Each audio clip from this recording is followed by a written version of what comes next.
Welcome to Adapt NCLEX, and thank you for joining this channel.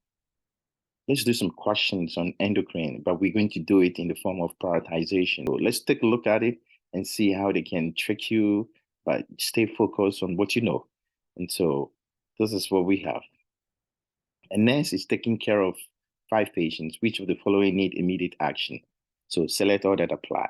So the way we do our questions, we have to find the acts, okay, the case, then the buzzwords, the rewrite, and then you take your content and use it to analyze the question. It's a prioritization question too, so you have to be sharp. These two things is what you take with you. So what is our ask? Our ask is we have to find a SATA question, a bunch of them. So there may be more than one question.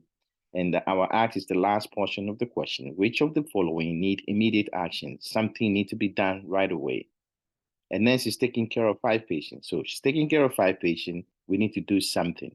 So what we have to do is to be sharp, but you have to use your content. Check my site. You see great content to help you answer this question. So first one, we make a decision, we don't compare, and we keep on going. A client with what?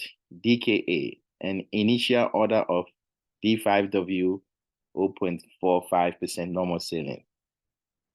What is number one problem for DKA? Dehydration. And when somebody is dehydrated, what does they need? Isotonic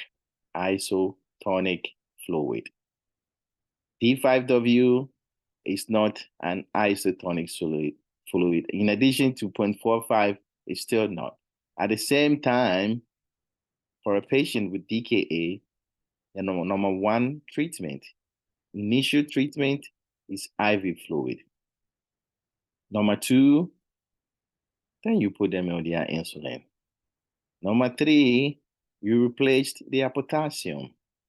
Number 4, you start to give them D5W. This is when their sugar is close to 250. Initially, you don't want to give them D5W. The best solution is normal saline.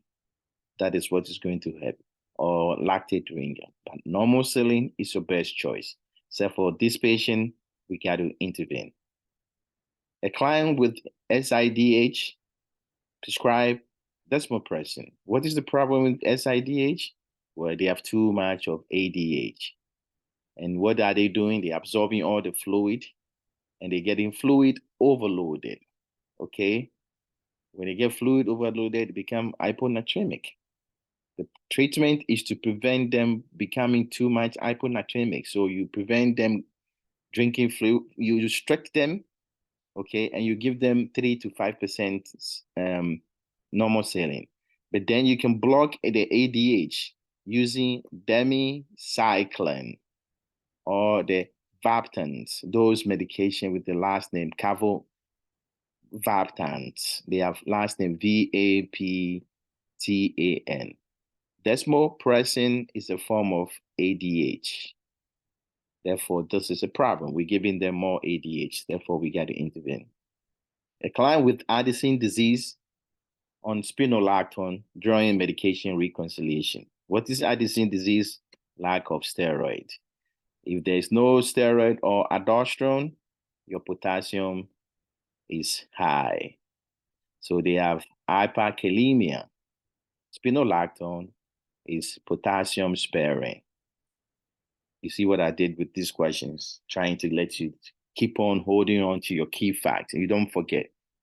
So hyperkalemia with Addison and you're giving them spironolactone, that is bad. We need to intervene. A client on levothyroxine taking TAMS for gastroesophageal reflux. If the patient is on levothyroxine, therefore is hypothyroid, and this is a thyroid hormone. Thyroid hormones, when do you take it? Your board, favorite board question, they like it. You take it in the morning without any medication. So 1 hour before any medication or 2 hours before any medication, especially antacids. And especially calcium antacids, you got to wait 2 hours after. So you don't want to take it together with levothyroxine. Therefore, this, we got to intervene. The client with Conn's disease prescribed furosemide for edema. What is Conn's disease? Patient have a tumor that is secreting aldosterone. So we have too much aldosterone. If you have too much aldosterone, what happens? Aldosterone will decrease your potassium, increase your sodium, increase your water, and you get hypertension. What does LACEs does? Furosemide. Furosemide, what is the number one problem of furosemide? This is furosemide. Decrease your potassium. So we have a problem here. So hypokalemia is number one problem with furosemide. Therefore, if I put you on that, I'm going to make the patient more hypokalemic. More hypokalemic is a cardiac problem. We can choose a better diuretic for that. Therefore, this, we got to intervene. So all of these patients need some intervention. We don't want excessive hypokalemia. That would be dangerous. Therefore, because Conn's disease, there's a profound hypokalemia. The aldosterone is basically pouring all the potassium out of the system. And then you're giving them furosemide. That is also going to get rid of all the potassium. We have a problem. This question, it just came to my mind and I set them up in order to demonstrate, like, you got to keep on with your content. And then in select or apply question, they are nothing than the content you know. And if you see a problem, you raise up your hand. So these 45 patients, the next need to raise up their hand and say, hey, stop, we can do this. So there's a priority action, there's a SATA technique, at the same time, endocrine technique. And so if you want to know how to do endocrine and SATA, this is the way it's done. I will give you more of these questions and you can see basically it's analyzing these 5 questions, analyze everything about endocrine, the main pathologist. Okay, take care of yourself and keep charging as always. And invite more friends to this channel to share this knowledge. Take care of yourself. Bye-bye.